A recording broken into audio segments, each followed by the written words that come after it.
The BBC presents The Veldt, adapted for radio by Jack Pulman from a story by Ray Bradbury.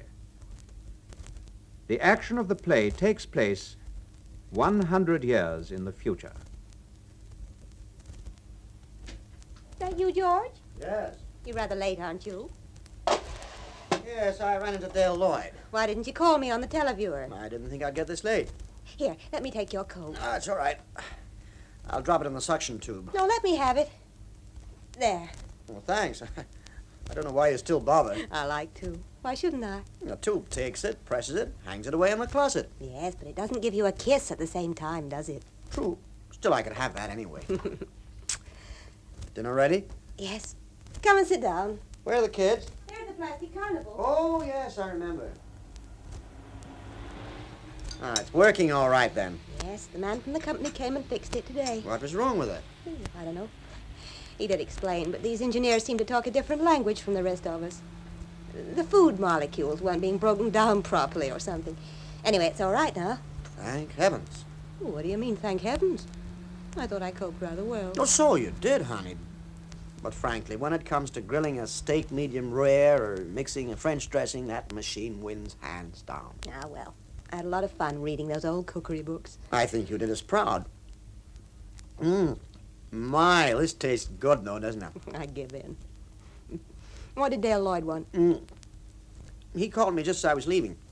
Asked me to go and have a drink and a chat. What about? Oh, you know Dale.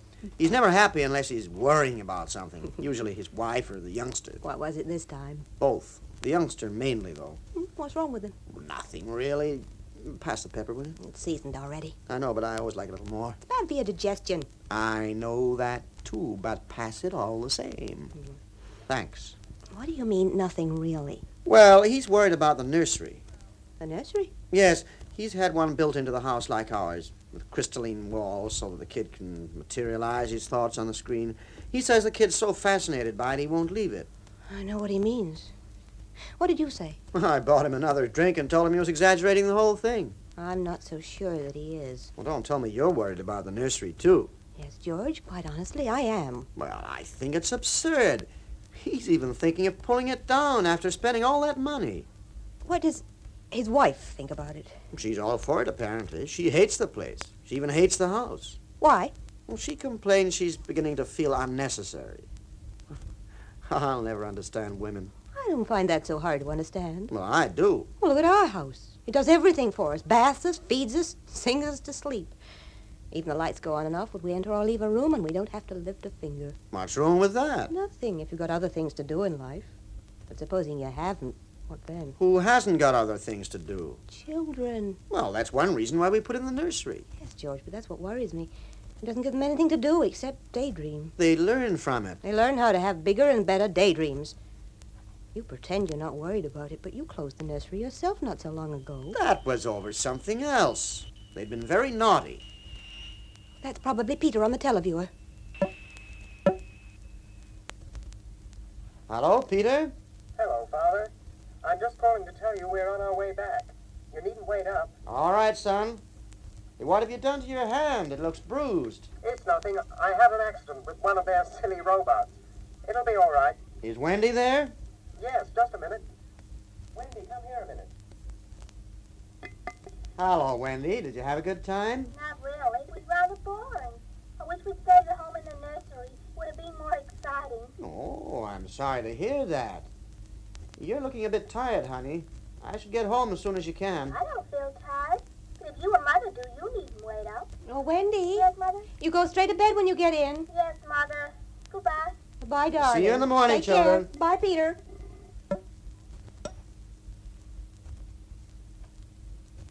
You see? They wish they'd stayed in the nursery.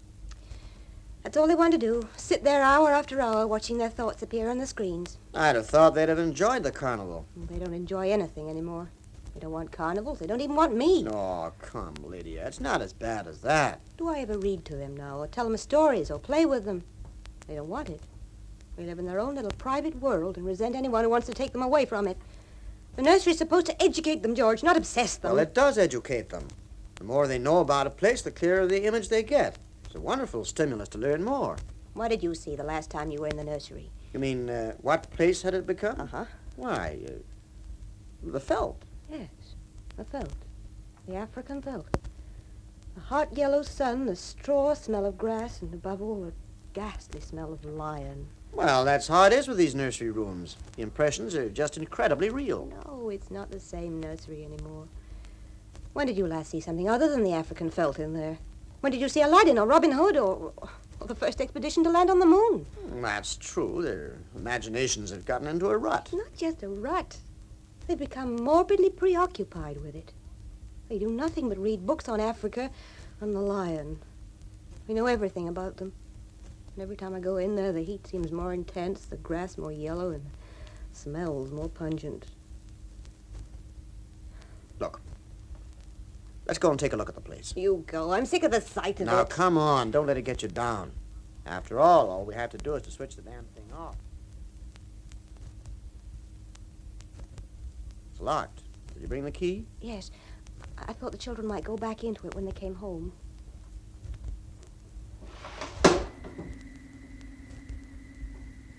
The Veldt. See, George? Always the same. Oh, my God, that sun is hot. Ooh, a little too real for my liking. I don't see much else wrong, though. Wait a moment, though. See, George? There they are, the lions. Far over that way.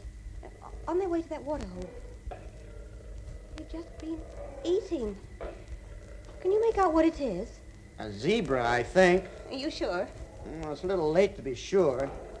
All I can see is white bone picked clean, and the vultures circling overhead.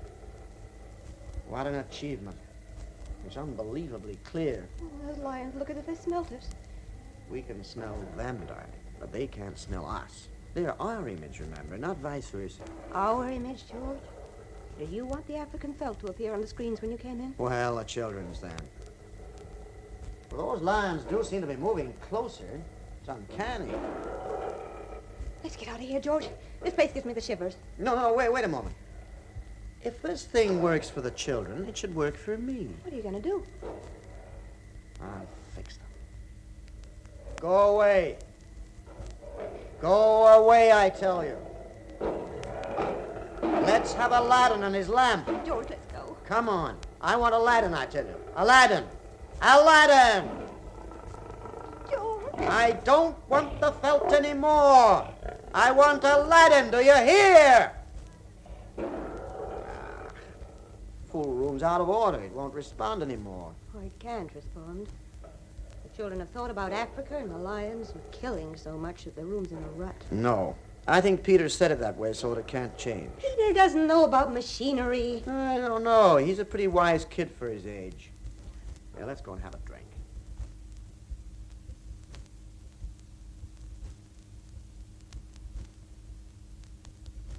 Here.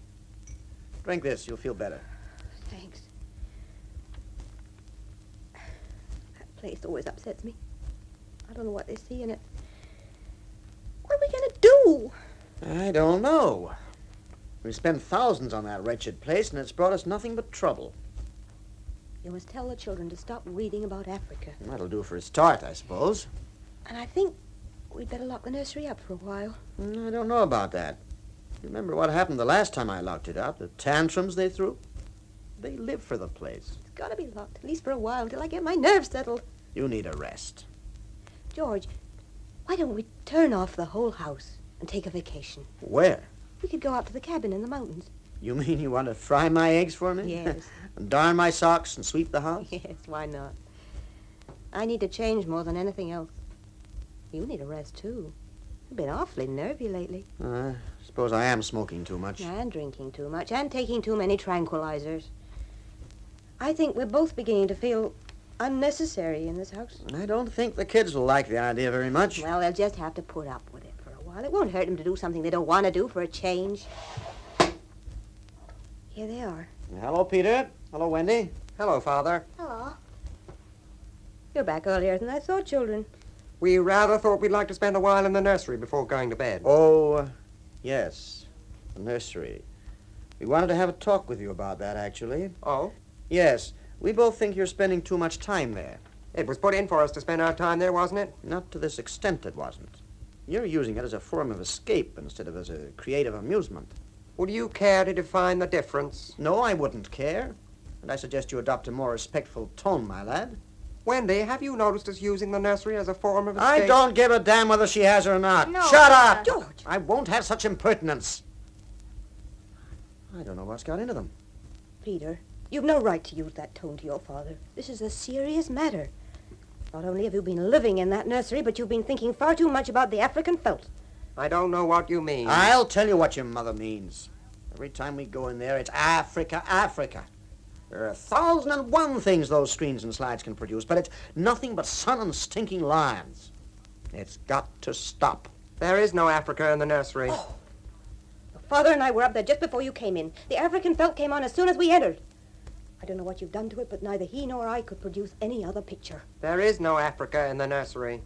I've never said this to you before, Peter, but you're lying. Do you remember any Africa in the nursery, Wendy? No, Peter. Run and see and come and tell us. All right. Wendy, come back here. Did you lock the door, George? No, I forgot, blast it. Wendy! She'll be back in a moment, Father. I don't know what's got into you two. You never behaved like this before. Nothing has got into us. I think you're making a great fuss about nothing, and I wouldn't lock the nursery door if I were you, Father. Why not? Neither Wendy nor I would like that at all. Can't you see, Peter? We're only trying to do what we think is best for you. You're trying to deprive us of the nursery. We won't be deprived of the From nursery. now on, you'll do as you're told. A little old-fashioned 20th century discipline is what you need. There are laws against striking children, Father. Well, some of them are going to get broken around here once in a while. Peter, we don't want to restrict your activities, but neither you nor Wendy is exercising any sense of proportion. You've both become so obsessed with Africa that the image seems almost to be living an independent existence of its own. I've told you there is no Africa in the nursery. Peter is right. There is no Africa in the nursery. We'll soon see about this. Come with me, both of you. Come on. You too, Wendy.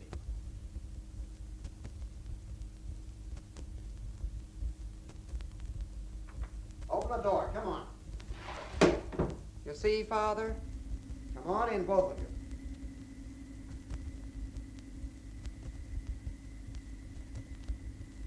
Why, two sweet little children.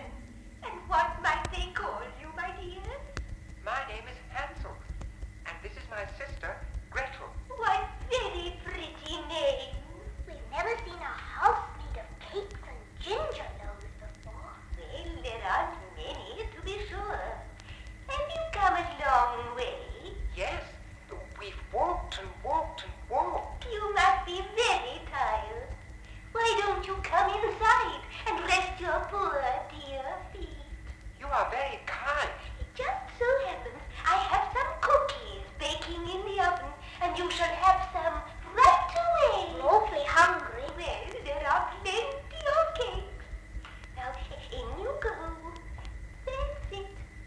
Now, you sit there, my dear, and you, Hansel, sit there.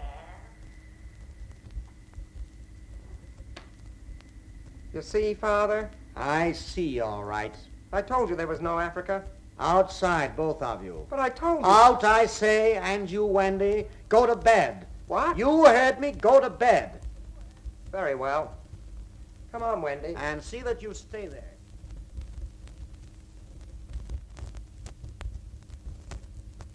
You think Wendy changed it? She must have done. Changed it from the felt to the fairy tale? Yes. Why? I don't know. But it's staying locked until I find out.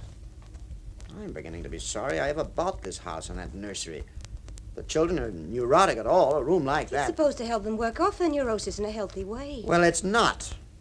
Something is happening to them, and that room, it's unhealthy.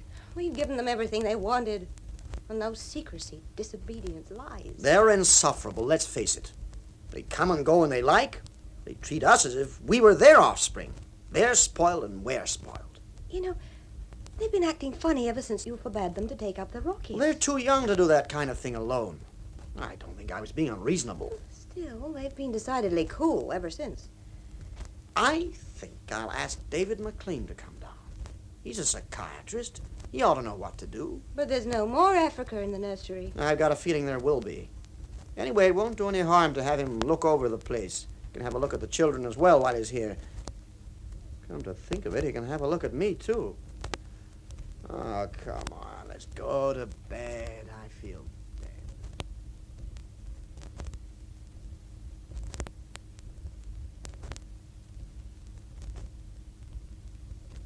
Good morning, Peter.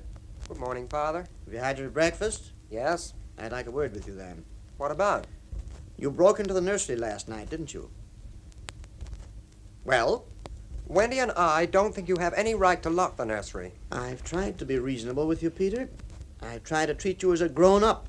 It clearly doesn't work. You want to treat me like a grown-up when I agree with you and treat me like a child when I don't. That's not true. I've allowed you a lot of freedom. Too much, it seems to me. I've only prevented you from doing things I've considered dangerous or harmful. And playing in that nursery has become both. Do you intend to lock it up for good? That depends. On what? On you and your sister. If you intersperse this Africa with a little variety, Sweden perhaps, or the Wizard of Oz... I thought we were free to play as we liked. You are within limits. But I'm not having you living in that spurious African dream world. It's not a dream world, Father. That's exactly what I mean. You've got to the stage where you think it's real. You've almost got your mother and me believing it. Well, it's time you had a rest from it. So I'm locking up the whole house and we're going up to the cabin for a few weeks. I don't want to go. Why not? I don't like it up there. You liked it last time. No, I hated it. Lighting fires, making beds, reading books. It was horrible. Well, it'll be good for a change. It'll teach you some self-reliance and self-discipline. You'll have to do something instead of just looking and listening. Are you going to shut off the house soon? We're considering it. I wouldn't consider it any more if I were you, Father. Are you threatening me? I just wouldn't, that's all. If I were you.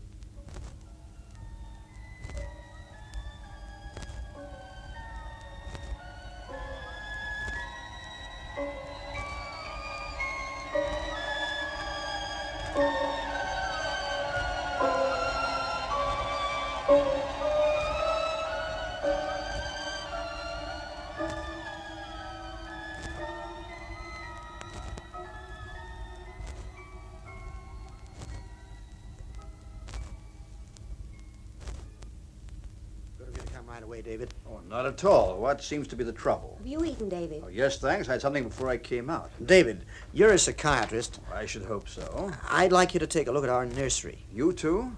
I've had to look at 2 or 3 recently. What for? Well, they're tending to produce morbid states of introversion among the children. Not many, you understand, just 1 or 2. Seems to depend a lot on the children. In what way? Well, if they're highly strung and introverted to start with, the fantasy of the nursery becomes the only world which is real for them. They're as completely enclosed by it as a madman, to use an old-fashioned term, is enclosed in his hallucination. That was more or less the conclusion Lydia and I had reached. Personally, I think they're too real, and I think they were introduced too soon by the Department of Education. Still, that's just my opinion. What's the trouble about? You saw the nursery about a year ago when you dropped by. Did you notice anything peculiar about it then? Can't say I did. Usual violences, tendencies towards paranoia here and there, but that's usual in children. They feel persecuted by their parents all the time. Come and have another look at it. See what you think. All right. Are you coming, Lydia? No, I think I'll stay here. I've seen enough of it. Come on then, David. I locked the nursery, but the children broke back into it. I let them stay there so they could form the patterns for you to see. We'll walk straight in on them. Then they won't switch anything off.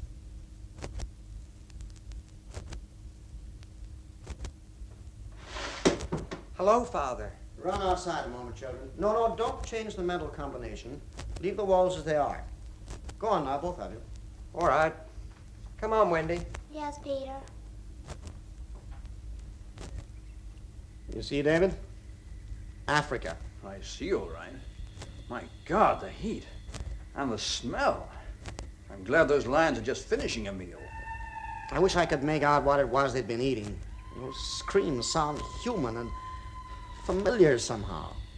I sometimes feel that if I brought high-powered binoculars here... I hardly think so. How long has this been going on? Over a month. Certainly doesn't feel good. I want facts, David, not feelings. My dear George, a psychiatrist never saw a fact in his life. He only hears about feelings, vague things. This doesn't feel good, I tell you. Trust me, I have a nose for something bad. What do you think we should do? My advice is to have the whole damn room torn down and have the children brought to me every day for treatment. Is it that bad? I'm afraid so. This room's become a channel towards destructive thoughts. Those kids have death and decay on their minds to an abnormal degree. Why? I don't know. But this room has ceased to fulfill its function. Didn't you sense this before? No. I sense only that you'd spoiled your children more than most. And now you're letting them down in the same way. You sound like Peter. Then I must be right. What have you been doing to them? I wouldn't let them take the rocket out. What else? I've taken a few machines from the house and threatened to close the nursery for good if they didn't use it properly. I did close it for a few days. Uh-huh.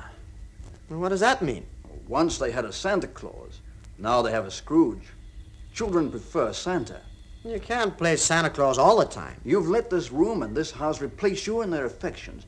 This room is mother and father to them. Far more important than their real parents. You're probably right. I've been so busy, I've been glad to have them up here occupied. Now you want to shut the room off. No wonder there's hatred here. You can feel it coming out of that sky. Just feel that sun. I don't know why Lydia and I deserve this. We've given the kids everything we could afford. You haven't given enough of yourselves, though, George. Oh, it's not an uncommon fault these days. Like too many others, you've built your life around creature comfort. You'd starve tomorrow if something went wrong with your kitchen. You wouldn't even know how to tap an egg. You think I should turn it off for good, then? Yes. We'll have to make a fresh start. It won't be too much of a shock for them, shutting it off abruptly. It's a risk we'll have to take. I don't want them going any deeper into this, that's all. Oh, those lions! Did you see the look they gave us? One of deep personal interest, I should say. I suppose there's no way in which... What? They couldn't become real, could they? No. Some fault in the machinery? No. Well, that settles it anyway. I'll shut the house off and we'll go away for a few days. Good idea. Where will you go? We'll go up to the cabin and get some real fresh pine tree air. When? Tomorrow morning. No sense in hanging around. Quite agree. I tell you what, I'll call in the morning just before you leave. You know, in case you have any trouble with the children. I think I can handle them. That's good of you, David. Well, I'll push off now. This place gives me the creeps. Paranoia thick around here. See you in the morning. Yes, and thanks a lot, David. Don't mention it. Be seeing you.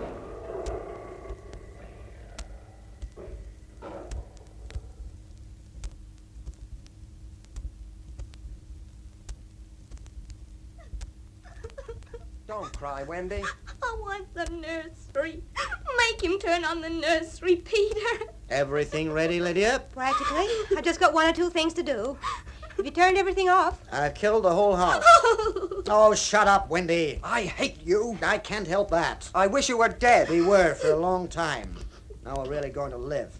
So you can both go and get yourselves ready. I won't go. I won't go. Oh, please turn it on for a few minutes, please. Just a few minutes in the nursery, please. If we turn it on for a few minutes, will you get ready quietly?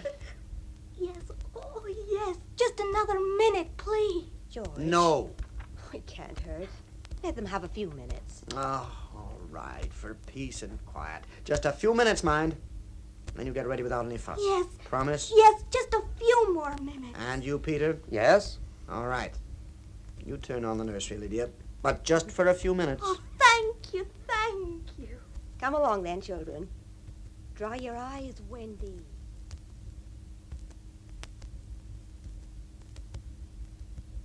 That horrible Africa. What can they see in it? Did you leave them in the nursery?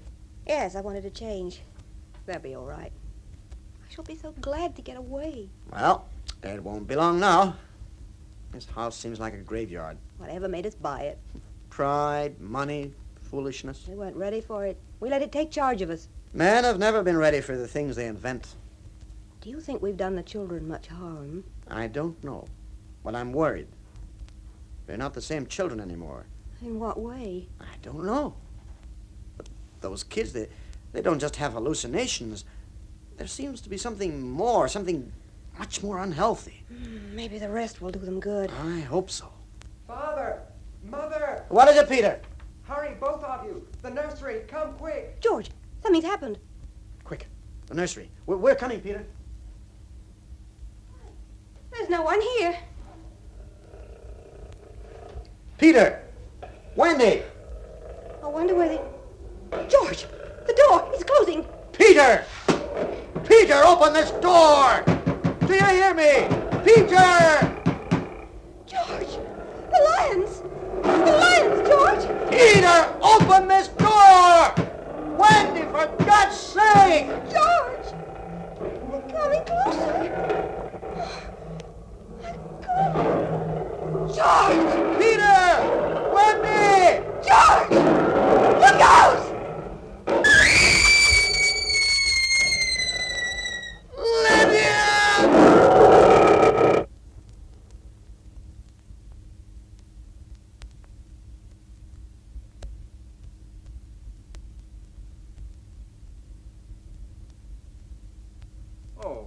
Hello, you two. Hello, Mr. McLean. My, it's hot in this room. Don't you ever get tired of playing in here? No? I thought you'd all be ready to leave. Where's your father and mother? They'll be here directly. Good. Whew, it's hot. I wonder it hasn't sent you both to sleep. Those lions look rather sleepy today, too. They're always sleepy after they've eaten, Mr. McLean. Will you have a cup of tea?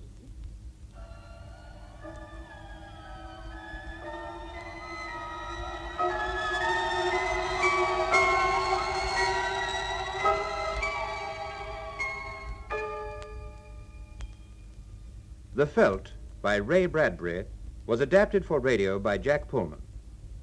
The part of Lydia was played by Diana Olsson and George by John Cazabon, with Jon Hewitt and Nina Ludlow as Peter and Wendy. Production by Frederick Bradnum for the BBC.